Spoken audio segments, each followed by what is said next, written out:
Narration change করতে তোমরা ভয় পাচ্ছ, ন্যারেশন চেঞ্জ করতে পারছো না। আমি তোমাদের কাছে পার্ট পার্ট করে কিভাবে ন্যারেশন চেঞ্জ করতে হয় তার সূত্রের ডালি সাজিয়ে হাজির হয়েছে। ভিডিওগুলো সম্পূর্ণ দেখলে আশা করি এই ন্যারেশন চেঞ্জ নিয়ে তোমাদের সমস্ত ভয় ভীতি দূর হয়ে যাবে এবং নিজেরাই ন্যারেশন চেঞ্জ করতে পারবে, ন্যারেশন চেঞ্জে ফুল মার্কস পাবে। তাহলে আর বিলম্ব কেন, ভিডিওটা সম্পূর্ণ দেখো এবং ভালো লাগলে অবশ্যই চ্যানেলটি সাবস্ক্রাইব করো এবং বন্ধুদের দেখার জন্য পরামর্শ দিও। আর অবশ্যই অবশ্যই কমেন্ট করে জানিও তোমরা সত্যিই উপকৃত হলে কি। ন্যারেশন চেঞ্জ করতে গেলে প্রথমে এই ন্যারেশন কথার অর্থ জানতে হবে। ন্যারেশন কথার অর্থ কি? উক্তি। আর চেঞ্জ কথার অর্থ কি? পরিবর্তন। তাহলে ন্যারেশন চেঞ্জ শব্দের অর্থ হচ্ছে উক্তি পরিবর্তন। এই যে ন্যারেশন বা স্পিচ অর্থাৎ বক্তা যেটা বলছে সেটা কি আমরা বলছি উক্তি বা স্পিচ বা ন্যারেশন। এই ন্যারেশন বা স্পিচ দুই প্রকার। প্রথমত কি, এক নম্বর হচ্ছে ডাইরেক্ট স্পিচ, এই যে লিখেছি ডাইরেক্ট স্পিচ বা প্রত্যক্ষ উক্তি। আর ইনডাইরেক্ট স্পিচ, এই ইনডাইরেক্ট স্পিচ মানে হচ্ছে পরোক্ষ উক্তি। তাহলে ডাইরেক্ট স্পিচ শব্দের অর্থ হচ্ছে প্রত্যক্ষ উক্তি আর ইনডাইরেক্ট স্পিচ শব্দের অর্থ হচ্ছে পরোক্ষ উক্তি। এই যে ডাইরেক্ট স্পিচ, ধরো এই যে আমি সরাসরি তোমাদের কাছে ডাইরেক্ট মানে সরাসরি প্রত্যক্ষ, তাহলে বক্তা যখন কথা বলছে সেটাকে আমরা বলছি প্রত্যক্ষ উক্তি। আর বক্তার কথাকে যখন অন্য কেউ প্রকাশ করছে বা সংবাদ হিসেবে পরিবেশন করা হচ্ছে সেটাকেই আমরা বলবো ইনডাইরেক্ট স্পিচ। তাহলে একটু ভালো করে বললে কিভাবে হবে? ভালো করে বললে হবে বক্তার কথাকে অবিকল প্রকাশ করলে, বক্তার কথাকে যখন অবিকল প্রকাশ করা হয় সেটাকেই আমরা তখন বলবো ডাইরেক্ট স্পিচ বা প্রত্যক্ষ উক্তি। আর ইনডাইরেক্ট স্পিচ কি? বক্তার কথাকে সংবাদ হিসেবে পরিবেশন করলে, অর্থাৎ অন্য কেউ যখন প্রকাশ করে তখন সেটাকে আমরা বলবো ইনডাইরেক্ট স্পিচ। যেমন ধরো তোমাদের ইতিহাসে তোমরা পড়েছো নেতাজি সুভাষচন্দ্র বোস বলেছিলেন যে তোমরা আমাকে রক্ত দাও আমি তোমাদের স্বাধীনতা দেব।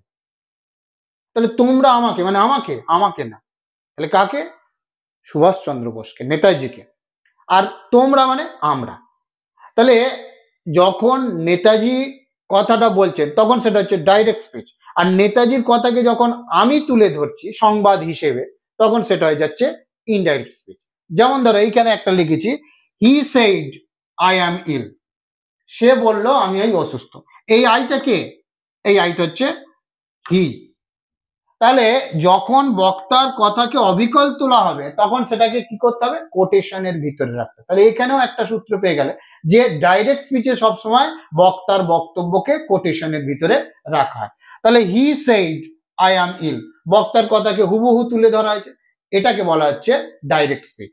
আর ইনডাইরেক্ট স্পিচ কি? এটা কি যখন বলবো he said that he was ইল, এই হিটাকে এই যে আই পরিবর্তিত হয়ে গেল হি, তাহলে he said that he was ill, তাহলে বক্তার বক্তব্যকে আমরা কি করলাম? সংবাদ হিসেবে পরিবেশন করলাম। এটা কি বলা হচ্ছে? Indirect speech. এবার এই ন্যারেশন চেঞ্জ করতে গেলে আমাদেরকে কখনো ডাইরেক্ট থেকে ইনডাইরেক্টে করতে হয়, আবার ইনডাইরেক্টকে কখনো ডাইরেক্ট করতে হয়। এই যে ডাইরেক্ট স্পিচ, এই ডাইরেক্ট স্পিচ অর্থাৎ ডাইরেক্ট ন্যারেশন বা ইনডাইরেক্ট স্পিচ বা ইনডাইরেক্ট ন্যারেশন, এই ডাইরেক্ট স্পিচ কি আমরা তিনটে পার্টে ভাগ করতে হয়, সেটা আমাদের কিন্তু একটু জেনে নিতে হবে। কারণ সূত্রের সময় আমি যখন সূত্র বলবো তখন এই সংক্ষেপে এই শব্দগুলো বলবো। কোনগুলো? এই তিনটে পার্ট হচ্ছে ডাইরেক্ট স্পিচে থাকে স্পিকার, বক্তা থাকে, আর এই যে ভার্বটা থাকে হি সেইড, এই যে ভার্ব এটাকে বলা হয় রিপোর্টিং ভার্ব, এটাকে বলা হয় রিপোর্টিং ভার্ব বা সংক্ষেপে আরভি। অ্যাসার্টিভ করার সময় এই রিপোর্টিং ভার্ব কিন্তু অত্যন্ত গুরুত্বপূর্ণ, এইটার উপর বেস করে এই অ্যাসার্টিভের বাক্যগুলো চেঞ্জ করা হয়। তাহলে এই যে ভার্ব কোটেশনের বাইরে যে মূল ভার্বটা রয়েছে এটাকে বলা হচ্ছে রিপোর্টিং ভার্ব। আর কোটেশনের ভিতরে যে বক্তব্য রাখা হচ্ছে অর্থাৎ বক্তার যে বক্তব্য সেই বক্তব্যটাকে বলা হচ্ছে রিপোর্টেড স্পিচ বা সংক্ষেপে আরএস। তাহলে স্পিকার, রিপোর্টিং ভার্ব বা আরভি, আর একটা হচ্ছে রিপোর্টেড স্পিচ বা আরএস। এইবার ন্যারেশন চেঞ্জ করার সময় আমরা 5টা বাক্য হিসেবে আমাদেরকে ভাবতে হবে, 5টা বাক্য করতে হবে। সেই 5টা বাক্য কি কি? 1 নম্বর হচ্ছে অ্যাসার্টিভ সেন্টেন্স, 1 নম্বর কি অ্যাসার্টিভ সেন্টেন্স, 2 নম্বর ইন্টারোগেটিভ সেন্টেন্স, 3 নম্বর ইম্পারেটিভ সেন্টেন্স, 4 নম্বর অপটেটিভ সেন্টেন্স এবং 5 নম্বর এক্সক্লেমেটরি সেন্টেন্স। তাহলে অ্যাসার্টিভ সেন্টেন্স বা উদ্ধৃতিমূলক বাক্য। দ্বিতীয় নম্বর কি ইন্টারোগেটিভ সেন্টেন্স মানে প্রশ্নবোধক বাক্য। 3 নম্বর ইম্পারেটিভ সেন্টেন্স বা আদেশ অনুরোধমূলক বাক্য। 4 নম্বর অপটেটিভ সেন্টেন্স অর্থাৎ ইচ্ছা প্রার্থনামূলক বাক্য এবং 5 নম্বর হচ্ছে এক্সক্লেমেটরি সেন্টেন্স বা বিস্ময়বোধক বাক্য। আমি তোমাদের সুবিধার্থে এই যে 5টা, এই 5টা পাঠকে একসঙ্গে নয়, আলাদা আলাদা করে ভিডিওতে আমি ভাগ করে আলোচনা করব, যাতে তোমাদের বুঝতে সুবিধা হয় এবং সহজেই তোমরা assertive sentence, interrogative sentence, imperative sentence, optative sentence এবং এক্সক্লেমেটরি সেন্টেন্স কিভাবে ন্যারেশন চেঞ্জ করতে হয় এইগুলোর ক্ষেত্রে, সেইগুলো সহজে যাতে বুঝতে পারো। তাহলে চলো আমরা এবার শিখি অ্যাসার্টিভ সেন্টেন্সের কিভাবে ন্যারেশন চেঞ্জ করব। প্রথমত এই অ্যাসার্টিভ সেন্টেন্সের ক্ষেত্রে জানতে হবে দ্যাট দিয়ে যুক্ত করতে হবে। তাহলে অ্যাসার্টিভ সেন্টেন্স কি দিয়ে যুক্ত করতে হবে? দ্যাট দিয়ে। 1 নম্বর সূত্র হচ্ছে কি আরভি যদি প্রেজেন্ট টেন্সে থাকে আর আরএস, তাহলে আরএস যে টেন্সেই থাকুক না কেন সেই টেন্সেই থেকে যাবে, টেন্সের কোনো পরিবর্তন হবে না। তাহলে কি বললাম? আরভি যদি প্রেজেন্ট টেন্সে থাকে আর তাহলে আরএস যে টেন্সেই থাকুক না কেন, অর্থাৎ যদি প্রেজেন্ট টেন্সে থাকে প্রেজেন্ট টেন্সই থাকবে, পাস্ট টেন্সে থাকলে পাস্ট টেন্সই থাকবে, ফিউচার টেন্সে থাকলে ফিউচার টেন্সেই থেকে যাবে। তাহলে আরভি যদি প্রেজেন্ট টেন্সে থাকে আরএস যে টেন্সে থাকবে সেই টেন্সেই থেকে যাবে। যেমন দেখো এইখানে, হ্যাঁ এইখানে আরেকটা বিষয়, যদি সে টু থাকে তাহলে হয়ে যাবে টেল, আর সেজ টু থাকলে হয়ে যাবে টেলস। কিন্তু সে থাকলে সেই থাকবে, সেজ থাকলে সেজই থাকবে, কিন্তু সে টু থাকলে হয়ে যাবে টেল আর সেজ টু থাকলে হয়ে যাবে টেলস। যেমন দেখো he says to me I was ill. দেখো আরভি এটা সেজ টু, তাহলে কোন টেন্সে আছে? প্রেজেন্ট টেন্সে। তাহলে আমি প্রথমে লিখবো হি।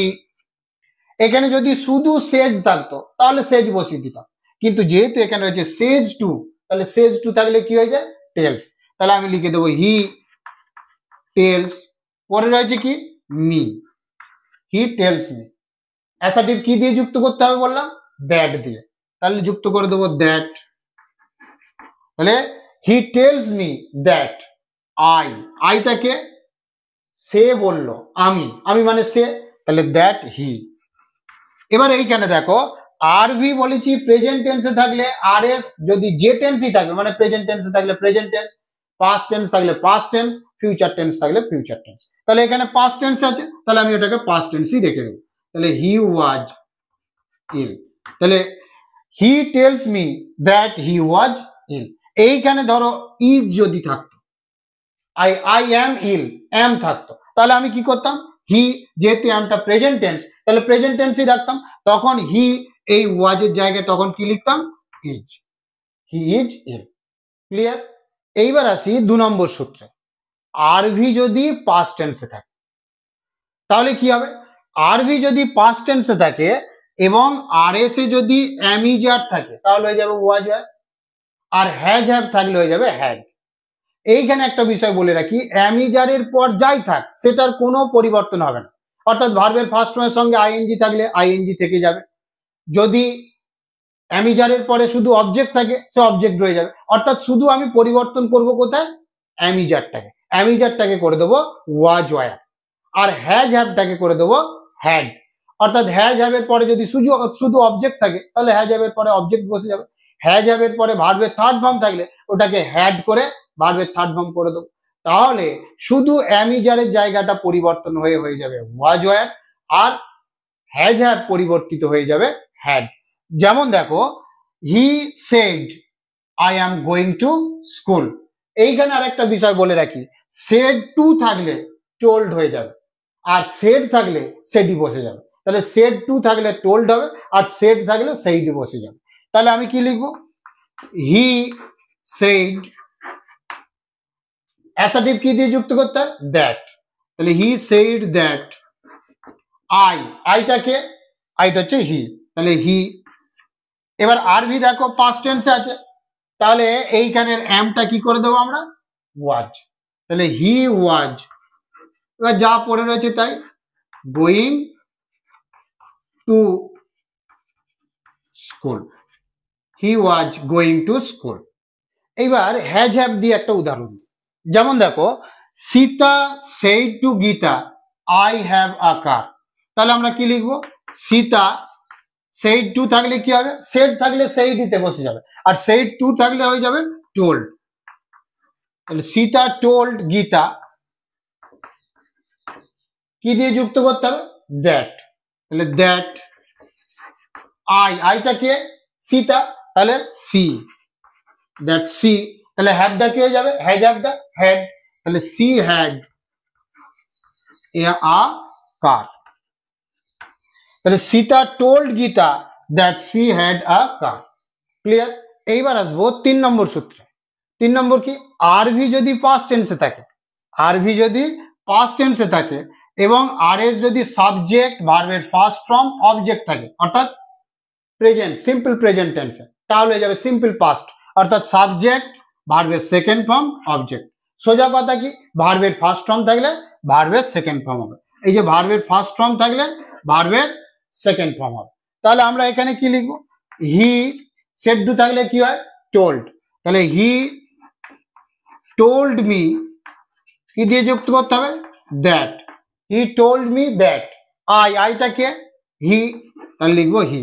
আরভি কোন টেন্সে আছে, পাস্ট টেন্সে, তাহলে এখানে ডু ভার্বের ফার্স্ট ফর্ম আছে, তাহলে কি হয়ে যাবে, ভার্বের সেকেন্ড ফর্ম, তাহলে ডিড, হি ডিড ইট। এইবার আসবো 4 নম্বর সূত্র।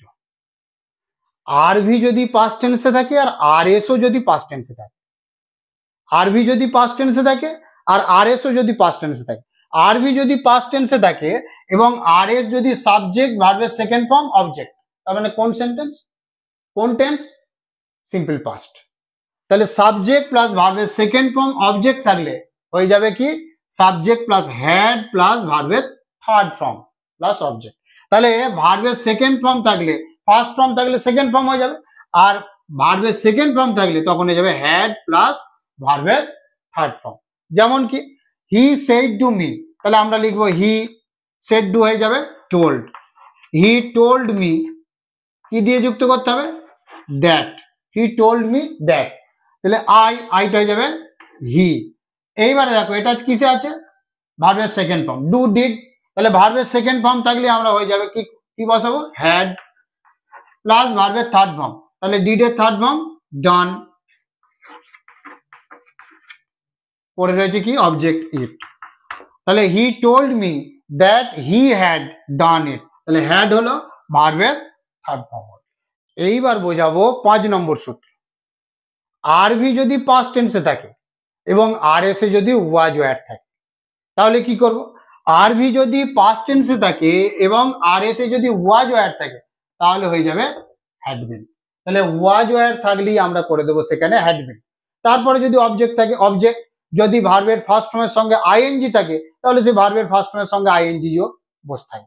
অর্থাৎ শুধুমাত্র আমরা পরিবর্তন করব কোথায়, ওয়াজ ওয়্যারে, ওয়াজ ওয়্যারটাকে পরিবর্তন করে করে দেবো হ্যাড বিন। যেমন কি, হি সেড টু মি, তাহলে হি টোল্ড মি, কি দিয়ে যুক্ত করতে হবে, দ্যাট, তাহলে that, he told me that. আইটাকে, তাহলে হি। এবার আরভি কোন টেন্সে আছে, পাস্ট টেন্সে, তাহলে আরভি যদি পাস্ট টেন্সে থাকে তাহলে ওয়াজ ওয়্যার থাকলে কি হয়ে যাবে, had bin, had been ill, তাহলে he told me that he had been ill. এইখানে যদি থাকতো I was going to school, তখন কি করতে, তাহলে তখন লিখতে he told me that, he was এর জন্য কি লিখতাম, হ্যাড বিন। এবার এইখানে থাকতো গোয়িং টু স্কুল, যা রয়েছে তাই, গোয়িং টু স্কুল, তাহলে হি had been going to school. সূত্র নম্বর 6, আরভি যদি পাস্ট টেন্সে থাকে এবং আর এস এ যদি সাবজেক্ট প্লাস শ্যাল থাকে, তাহলে শ্যালের জন্য করে দেবো শুড, উইল থাকে হয়ে যাবে উড, ক্যান থাকলে হয়ে যাবে কুড, মে থাকলে হয়ে যাবে মাইট। তাহলে শ্যাল থাকলে শুড, উইল থাকলে উড, ক্যান থাকলে কুড, মে থাকলে মাইট, আর তারপরে ভার্বের ফার্স্ট ফর্ম। যেমন দেখো he said to me I can do it, তাহলে হি সেড টু হয়ে যাবে কি টোল্ড, হি টোল্ড মি কি দিয়ে যুক্ত করব that, he told me that, আইটাকে তাহলে হি আরবি কোন টেন্স আছে পাস্ট টেন্সে, তাহলে ক্যানটা কি হয়ে যাবে ক্যান হয়ে যাবে কুড, তাহলে কুড, হি কুড। এবার ভার্বের ফার্স্ট ফর্ম ডু ইট, কারণ এটা মডেল ভার্ব, মডেল ভার্বের পরে সবসময় ভার্বের ফার্স্ট ফর্ম হয়, তাহলে ক্যানটা হয়ে যাবে কুড, কুড ডু ইট। আচ্ছা তোমাদেরও কখনো কখনো রাগ হয়, মানে কখনো কখনো বলো আমি যেটা ভেবেছি সেটাই করব, এরকম হয় না হয় না, ঠিক তেমনি আর এস এরও একটু রাগ আছে, সব সময় যে আরভির দ্বারা সে পরিবর্তিত হবে তা কিন্তু নয়, আর এস কখনো কখনো জেদ ধরে যে আমি কখনো কখনো পরিবর্তন হব, কোন ক্ষেত্রে, আচ্ছা সূর্য কোন দিকে ওঠে পূর্ব দিকে, তাহলে সেটা কি চিরন্তন সত্য, তাহলে যদি চিরন্তন সত্য বোঝায় কিংবা নিত্য অভ্যাস বোঝায়, ধরো তুমি প্রতিদিন নদীতে স্নান করতে যাও, তাহলে কি ওটা তোমার নিত্য অভ্যাস, তুমি প্রতিদিন ভোর 6টার সময় উঠে পড়ো, তাহলে সেটা তোমার কি নিত্য অভ্যাস, তাহলে এই রকম চিরন্তন সত্য কিংবা নিত্য অভ্যাস বোঝায়, তাহলে কি বলা হচ্ছে আর এস যদি চিরন্তন সত্য কিংবা নিত্য অভ্যাস বোঝায় তাহলে আর এস এর কিন্তু কোনো পরিবর্তন হবে না। যেমন দেখো এখানে রয়েছে দ্য টিচার সেড, সেডটা কোন টেন্স পাস্ট টেন্স, তাহলে the teacher said that, that দিয়ে যুক্ত করতে হবে দ্যাট, এটা কোন টেন্স আছে প্রেজেন্ট টেন্স, তাহলে আমরা আগের সূত্র অনুযায়ী এটাকেও পাস্ট টেন্সে নিয়ে চলে যাব, কিন্তু না, the sun rises in the east, সূর্য পূর্ব দিকে ওঠে, মানে এটা চিরন্তন সত্য, তাহলে চিরন্তন সত্য হলো তার কোনো কিন্তু পরিবর্তন হবে না, তাহলে এটা যা রয়েছে তাই বসিয়ে দেবো, the sun rises in the east, তাহলে the teacher said that the sun rises in the east, অর্থাৎ আর ভি যে টেন্সেই থাকুক না কেন আর এস এ যদি চিরন্তন সত্য নিত্য অভ্যাস বোঝায় আর এস এর কোনো পরিবর্তন হবে না। এইবারে আর একটা বিষয় শিখতে হবে, যেমন ধরো এগো থাকলে কি হবে, ইয়েস্টারডে থাকলে কি হবে, টুডে থাকলে কি হবে, এই যে এখানে যেমন দিয়েছি যে he said to me I was ill yesterday, এই ইয়েস্টারডে থাকলে কি হবে, টুডে থাকলে কি হবে, এইগুলো তোমাদেরকে জানতে হবে। ডাইরেক্ট স্পিচে যদি নাও থাকে তাহলে হয়ে যাবে ইনডাইরেক্ট স্পিচে দেন, হিয়ার থাকলে হয়ে যাবে দেয়ার, তাহলে নাও থাকলে কি হবে দেন, হিয়ার থাকলে হয়ে যাবে দেয়ার, দিস থাকলে হয়ে যাবে দ্যাট, এগো থাকলে হয়ে যাবে বিফোর, তাহলে এগো থাকলে কি হবে বিফোর, টুডে থাকলে হয়ে যাবে দ্যাট ডে, টুমরো থাকলে হয়ে যাবে দ্য নেক্সট ডে, ইয়েস্টারডে থাকলে the previous day, last night থাকলে দ্য প্রিভিয়াস নাইট, তাহলে কি বললাম টুমরো থাকলে দ্য নেক্সট ডে, ইয়েস্টারডে থাকলে the previous day, last night থাকলে দ্য প্রিভিয়াস নাইট, এইরকম। তাহলে এইভাবে ডাইরেক্ট স্পিচে যদি থাকে নাও তাহলে ইনডাইরেক্ট স্পিচে করে থাকবে দেন, টুমরো থাকলে হয়ে যাবে দ্য নেক্সট ডে, ইয়েস্টারডে থাকলে হয়ে যাবে দ্য প্রিভিয়াস ডে, এইরকম ভাবে তোমাকে পরিবর্তন করতে হবে। তাহলে কি লিখবো হি সেড টু থাকলে কি হয়ে যাবে টোল্ড, হি টোল্ড মি কি দিয়ে যুক্ত করতে হবে দ্যাট, আরবি পাস্ট টেন্স আছে তাহলে দ্যাট হি, ওয়াজটা তখন কি হয়ে যাবে আরবি পাস্ট টেন্স থাকলে ওয়াজ ওয়ার থাকলে হয়ে যাবে হ্যাড বিন, তাহলে he told me that he had bin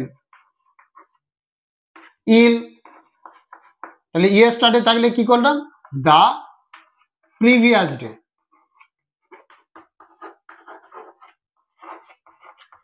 previous day, তাহলে he told me that he had been ill the previous day. তাহলে অ্যাসার্টিভ সেন্টেন্স কিভাবে, অ্যাসার্টিভ সেন্টেন্সের কিভাবে ন্যারেশন চেঞ্জ করতে হয় তোমাদের কাছে ক্লিয়ার হয়ে যাবে। এইটাকে দেখে এবার বাড়িতে রেগুলার এক্সারসাইজ প্র্যাকটিস করো, যেখানে আটকাবে সেখানেই আমাকে কমেন্ট করে জানিও, আমি তোমাকে উত্তরটা জানিয়ে দেবো। ভিডিওটি কেমন লাগলো তা কমেন্টে জানিও, আর ভিডিওটি ভালো লাগলে আমাদের চ্যানেলটা অবশ্যই সাবস্ক্রাইব করো।